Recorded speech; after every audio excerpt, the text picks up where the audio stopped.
everybody. Today at the Young's house, we're making roast. We're making roast Gina Young style. You're going to absolutely love this recipe. Oh, this recipe is different. It's a twist and a turn, and it's super interesting. So easy to make it. I'm going to tell you right now, whoever you make this recipe for, they're going to absolutely love it. Here's what you're going to need. You're going to need you some roast. Now, when I make a roast, I always like to use the boneless beef chuck roast. It always turns out nice and tender. I'm talking about shred apart, juicy tender, right? So that's what I have here. I've washed this off using lemon juice, some salt, and cold water. We gave it a nice rub. We rinsed it off, and then we pat it dry with a paper towel. Not only will the lemon give it clean it real good, but it gives it some nice taste. If I don't have lemon, I'll use lime. I'll use apple cider vinegar. Okay, so that's what I like to do with my meats. You're going to need fresh whole cloves of garlic. We're going to take 2 cloves of garlic and do something really interesting with them.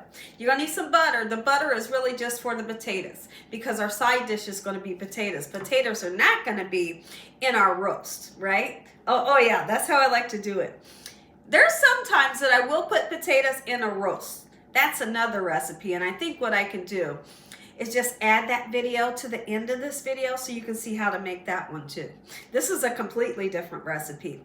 If you love mushrooms like we do, get you some. I got some beautiful white button mushrooms, and you're going to need 1 whole bottle of zesty Italian dressing.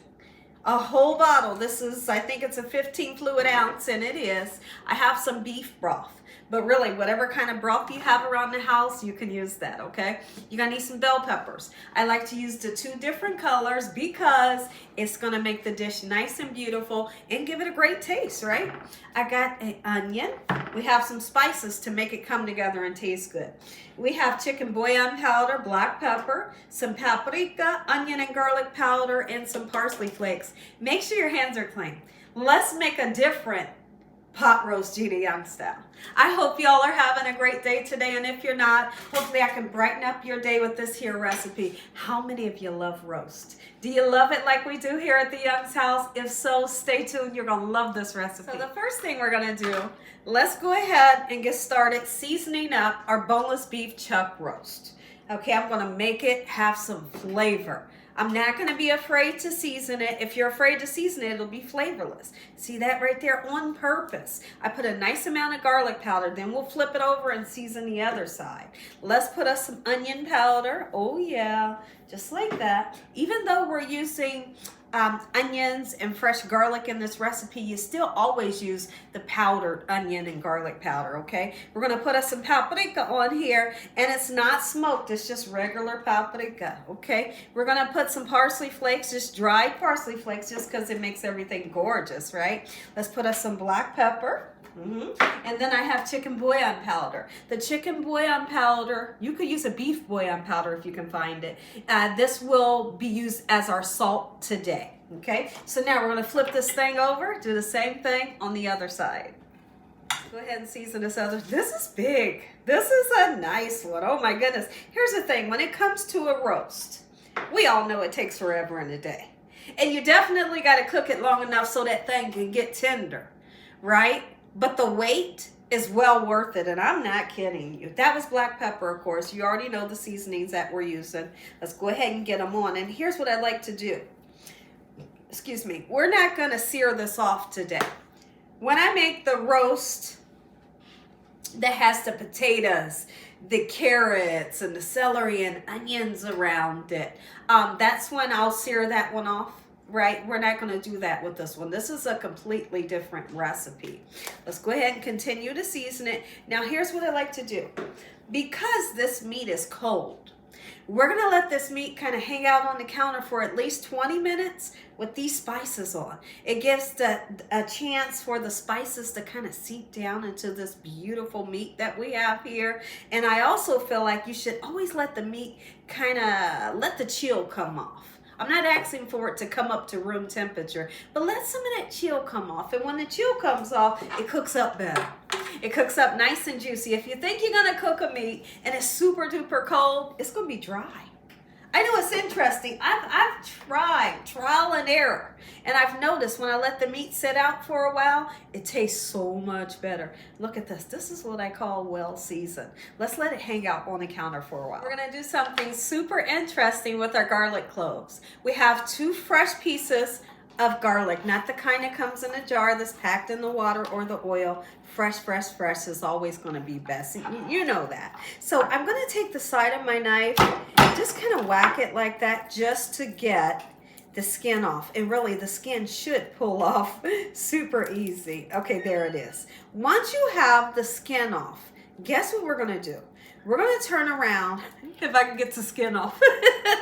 There we go. We're going to turn around and take this garlic clove. We're going to cut like a little slit into the meat. Let's put the meat up here. Okay? We're going to cut a little slit, maybe 2 slits. And then we put the whole garlic clove down inside of this meat. And that is going to give your meat tremendous flavor. And the garlic, it just kind of melts within the meat. Absolutely. Let's go ahead and put our 2 slits. Doesn't matter where. I wouldn't go all the way through the bottom, okay? Just enough so you can get that garlic pushed in there. Lovely. Okay? That's flavor. That's how you add flavor to things. Oh yeah. Let's go ahead and get our meat into our 9x13 baking dish.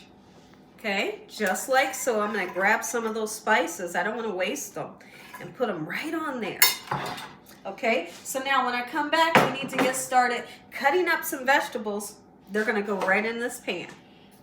Before we cut our vegetables, let's go ahead and put this Italian dressing right into this pan. How much? The whole bottle. Gina, are you kidding me? No, I'm not kidding. I am not kidding. Believe it or not, this turns into a luscious gravy. I'm talking about the most flavorful gravy you have ever tasted. What you're going to notice right now is I'm not putting this Italian dressing on top because it'll just rinse off the spices, right? I'm going around it, okay? Lovely, beautiful, the whole bottle. I know. Now with the beef broth, I put enough in to make the liquid come halfway up the meat. So if the meat is this thick, and it is, we want the liquid to come up to here. Okay, so that's the only amount of broth that I put in. And just remember, you can use any kind of broth. Go ahead and cut some vegetables and get it right here into this pan. I'm going to kind of cut the mushrooms up big pieces like this. Okay, you can slice and dice your vegetables absolutely however you want. Let me hear from y'all in the comment section below. How many of you love mushrooms? Do you love them like I do? I could eat a favorite salad for me. One of my favorite salad toppings is fresh mushrooms, just like this. You know, not whole, but chopped down. But that makes a salad for me. Oh my goodness. Ham and boiled egg with French dressing. That is my ultimate salad that I can eat every day 24/7. But it has to have fresh mushrooms in it. Our other vegetables nice and sliced down. This red bell pepper is lovely. It's gorgeous. How many of y'all are ready for the summer? I'm ready. I'm ready for the 90-degree weather. That's the kind of weather I like. I mean, I don't like it when it starts to turn my grass brown. You know, because that's too hot. It doesn't smoke the grass away, right? But I love the 90-degree weather. I like getting up in the morning, sitting outside with a nice cup of coffee in my pajamas with my husband. We're just shooting a game, just sitting there talking to each other and just really having a good morning. Now, the other day it was almost 80 degrees, and today as I look outside, it's a snowstorm. It has been snowing since yesterday. I'm not understanding. The day before yesterday was almost 80. Yesterday we couldn't believe the snow and the hail, and today the snow is nonstop. What's the weather like for your pepper? Nice and chopped up as well. My family's all excited for this recipe. I love to make them a good roast. You know, yes, absolutely I do. I mean, it's something that's hearty, sticks to your bones, and when it's freezing cold like this, you're stuck in the house because snow is up to our knees. You know, this meal is going to go over very well. Absolutely it will, and I love the fragrance that it puts in the air. Go ahead and do our onion. Same thing. I got a medium-sized onion. I'll use the whole onion. Let's get our onions going. I'm just going to quarter the onions just like this. Now you have the option to put half of these vegetables in now and put some in. Put half of these vegetables in now and put the other half in a little later. The ones that we put in right now, they're going to cook down to just Flavor Town, right? Like they're going to cook down to nothing. Yes, they'll be, you know, some of them will be super mushy, but that's flavor. Now, if I decide that I'm going to leave half of these vegetables out, the other half of the vegetables, you'll still be able to see them because we'll put them in like halfway through the cooking process. And add half of these vegetables all around the meat, and you can see that I've added a cookie sheet just in case anything were to boil over or any splattering. It's going to go in here instead of my oven, right? Good choice. I can't stand a dirty oven. Into the oven, 350 degrees, uncovered. Well, since we're not putting potatoes in with our roast, we are having them alongside of our roast. You can't have roast without potatoes. So here's what we're doing. We're doing what my grandma would call quarter potatoes. Okay, my mom would call them parsley potatoes, but I like to call them quarter potatoes because you quarter them. So once you have your potato nice and peeled, and I'm going to rinse them off real good. You turn around and quarter them just like this, just like we were making like potato wedges, okay? And then we're going to boil them until they're fork tender. Okay, once they're fork tender, we drain them and then we do something super special to them to give them great flavor. Let's peel the rest of the potatoes. We've rinsed our potatoes about 4 times until this water became nice and clear. If it's cloudy, you know you got a whole lot of starch. I typically like to rinse that off, and it takes about 4 or 5 times. So now, this is cold water. Don't start off with hot or warm water. I've salted the water. We're going to cook it about 20 to 25 minutes. When your fork can go inside of that potato with ease and come back out with ease, that's what fork tender is. But the way we're going to do these potatoes, don't overcook them and make them mushy because we want them to still keep this form that they have. And here's what our potatoes look like. Of course, we've drained them. Let's go ahead and put a whole stick of butter. It can be salted or unsalted, whatever kind of butter you love.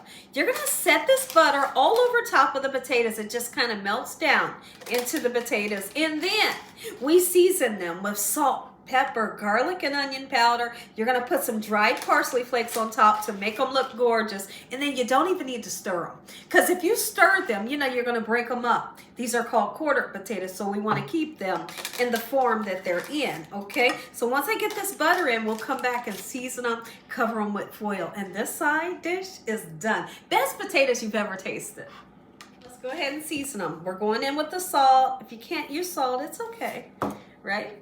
We're going to put that onion powder. Oh, yeah.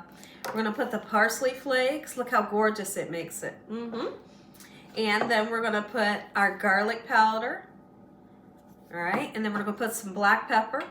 We're going to cover this with foil. And these potatoes are so delicious. Now, here's what we're going to do now. Our roast, of course, is still cooking. But let's go ahead and put the rest of these vegetables in.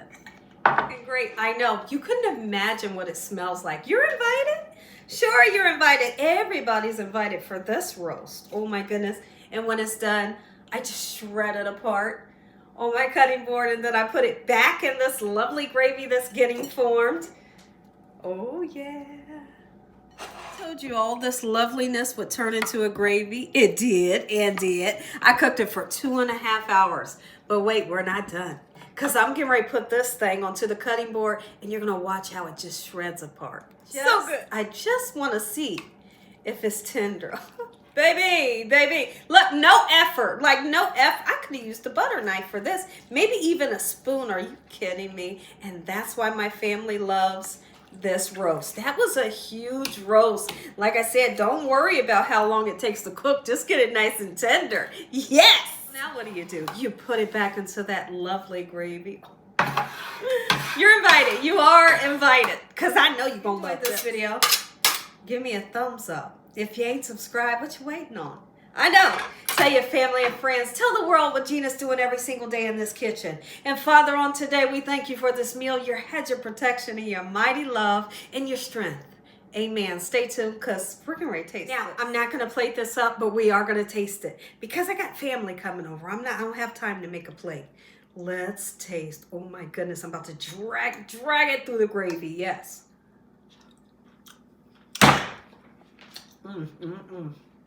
That right there. Ooh, that hit the spot real good, in a good way. Oh yes. Make it some, baby. You're going to love this. It's that piece too hot.